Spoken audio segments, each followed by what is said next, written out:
औज़ुबिल्लाहि मिनश्शैतानिर्रजीम बिस्मिल्लाहिर्रहमानिर्रहीम अल्हम्दुलिल्लाहि व कफ़ा व सलामुन अला इबादिहिल्लज़ीना इस्तफ़ा ख़ुसूसन अला मुहम्मदिल मुस्तफ़ा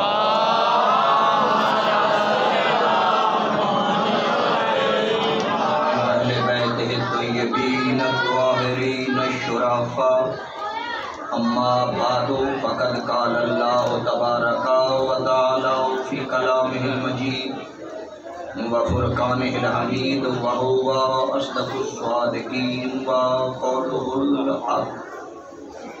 बिस्मिल्लाहिर्रहमानिर्रहीम अवलम यरौ इला मा ख़लक़ल्लाहु मिन शैइन यतफ़य्यउ ज़िलालुहु अनिल यमीनि वश्शमाइलि सुज्जदन लिल्लाहि व हुम दाकिरून। सलवात पढ़ें बुलंद आवाज़।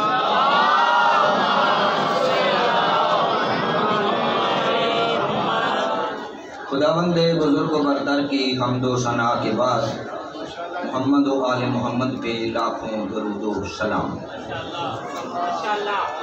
मेरे वाजिबुल एहतराम सामीनी गिरामी, आज बहुत ही मुबारक रात है, खुशी की रात है, मसरत की रात है कि आज सादक़ैन की आमद है।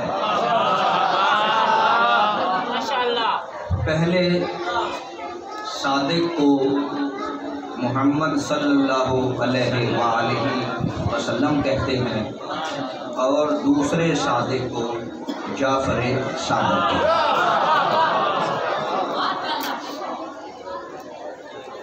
जो पहले सादिक हैं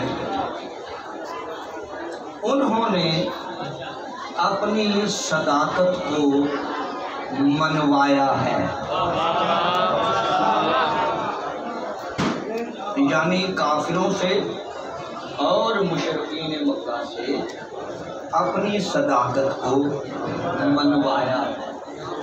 पहले कोई नहीं मानता था कि ये कौन है या कौन नहीं है, इसलिए कि 40 साल के बाद आपने ऐलान नबूवत किया तो पता चला कि ये अल्लाह के नबी हैं। 40 साल तक किरदार ऐसा था कि काफिर व मुशरिक व यक ज़ुबान ये कहने पर मजबूर हो गए कि इससे बड़ा अमीन कोई नहीं, इससे बड़ा सादिक। गुफ्तगू समझ आ रही है? इससे बड़ा अमीन कोई नहीं, इससे बड़ा सादिक कोई नहीं। सादिक मनवाया, अमीन मनवाया अपने आप को,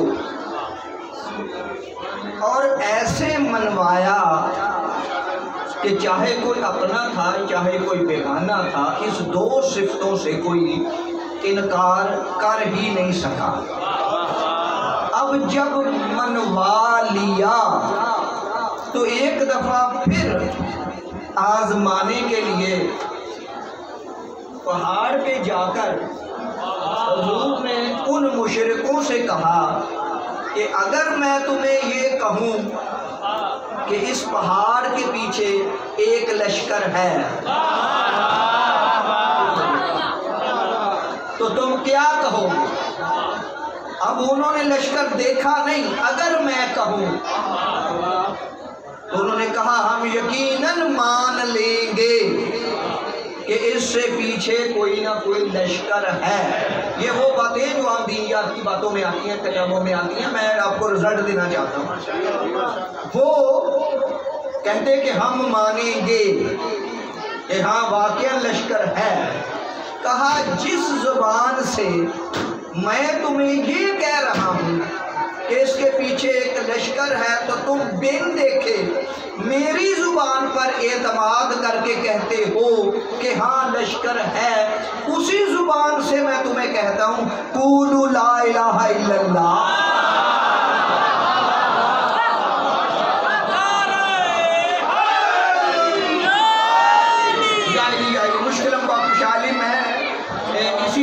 तरह चलता हुआ दूसरे सादिक अलैहिस्सलाम तक जाना चाहता हूँ।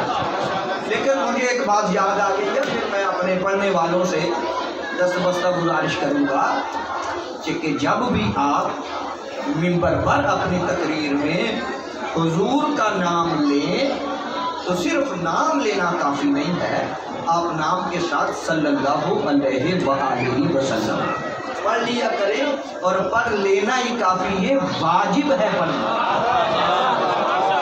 हम मोहम्मद मोहम्मद मोहम्मद मोहम्मद 100 दफ़ा कहते हैं, लेकिन एक दफ़ा भी हुजूर के प्रोटोकॉल का ख्याल नहीं करते।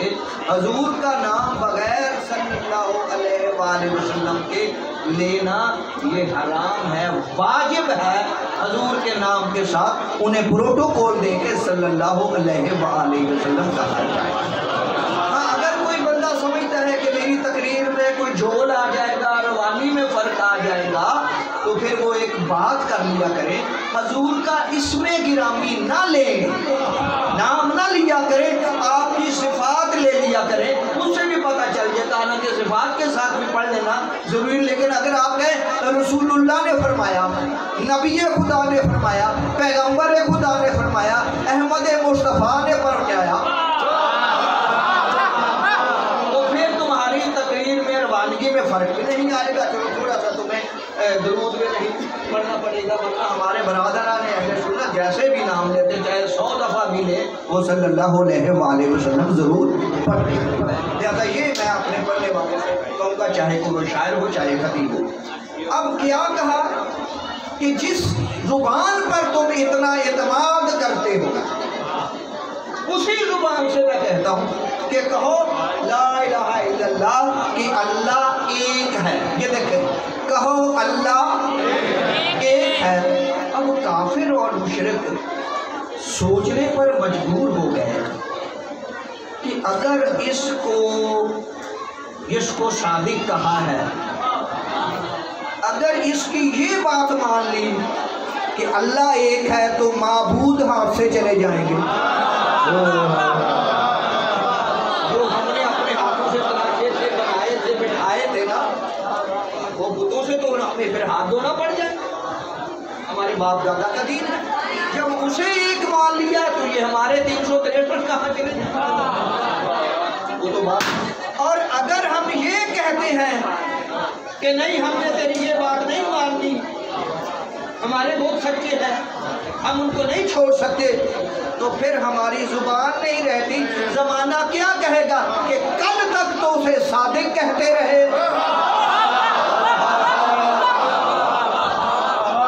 मैं बड़ी दूर ले जाना चाहता हूँ कि अरब क्या कहेंगे, मुशरिक क्या कहेंगे, अपने भी गाने क्या कहेंगे, कि जिस जुबान से कल तक सादिक कहते रहे, उसी जुबान से आज जुटला रहे हैं। अरे उन्होंने ये नहीं कहा कि हम तुझे सादिक नहीं मानते, लेकिन मैं एक जुमला कहता हूँ, उन्होंने फिर तरकीबें बनाई है, वो अभी मैं बता देता हूँ। लेकिन काफिर और मुशरिक की तारीफ करने को जी चाहता है कि तेरी गैरत कम अज कम इतनी तो है ना, जिस जुबान से एक दफा सादिक कहा उसे जुटला नहीं सके। मुसलमान, तेरी गैरत कहाँ गई?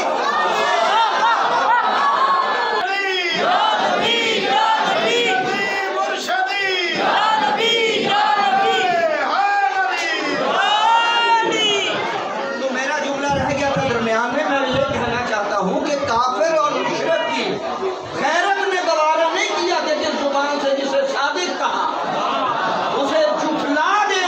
कभी मुसलमान तू सोच कि जिस जुबान से एक दफा बखन बखन कहा था उसे जुटला रहा है।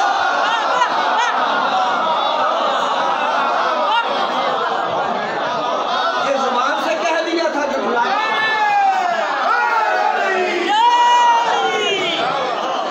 तो काफिर ने अपनी जुबान की लाज रखी, लेकिन 3 इल्जाम लगाए पैगंबर।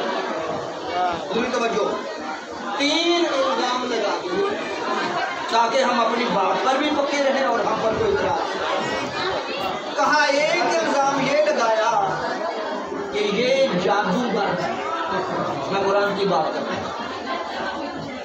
दूसरा इल्जाम लगाया कि ये शायर है,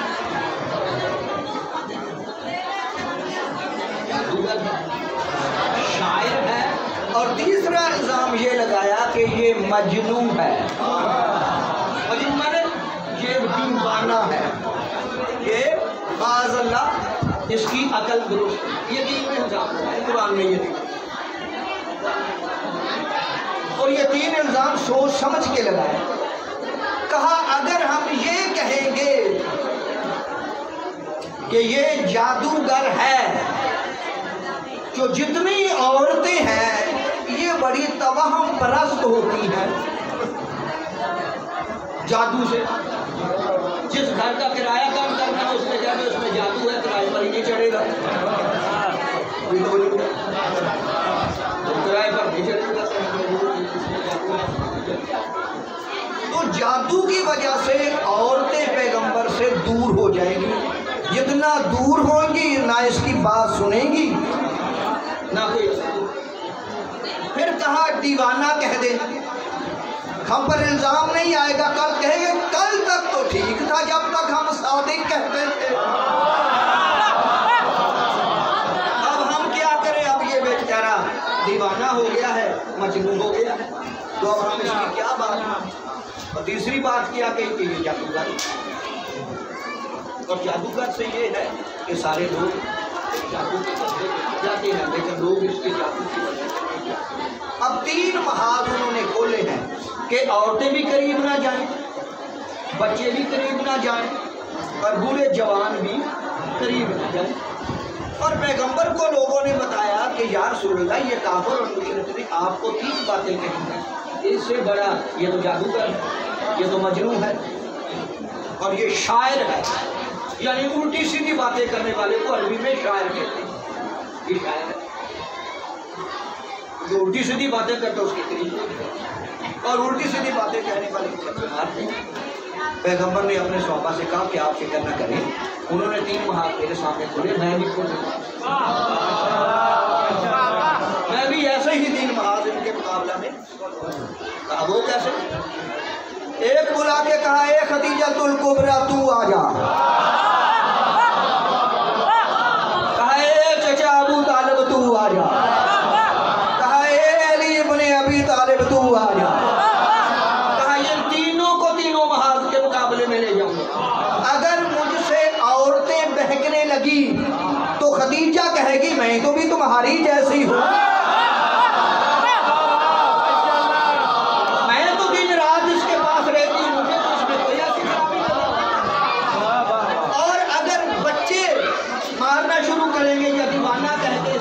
करेंगे तो अली आगे बढ़ के कहेंगे अरे मैं भी तो तुम्हारी तरह बच्चा ही हूँ।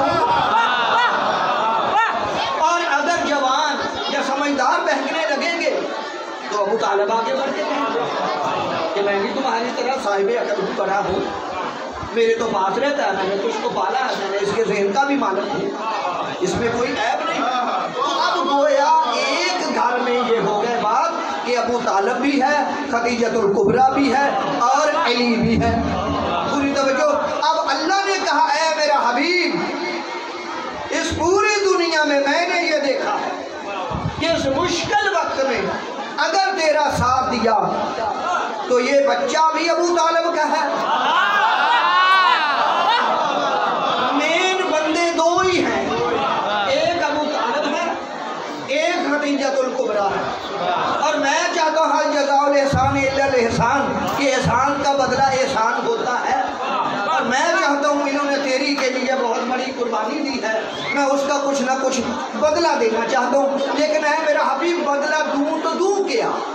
नबूवत एक होता है वो तुझ पर ख़त्म, रसालत तुझे दे चुका, खिलाफत वो भी मैं बांट चुका, अब दूँ तो दूँ क्या? इमामत भी मैं पहले ही दे चुका, अब मैं दूँ तो दूँ क्या? कहा मेरे पास ले दे के एक इस्मत व तहारत है बाकी, एक इमामत है बाकी। तो मेरा ये चाहता है कि अगर ये अबू तालिब को दूँ तो खदीजा महरूम रह जाती है, अगर खदीजा को दे दूँ तो अबू तालिब महरूम रह जाएगा। ऐ मेरा हबीब, ऐसे क्यों ना हो कि बेटा हो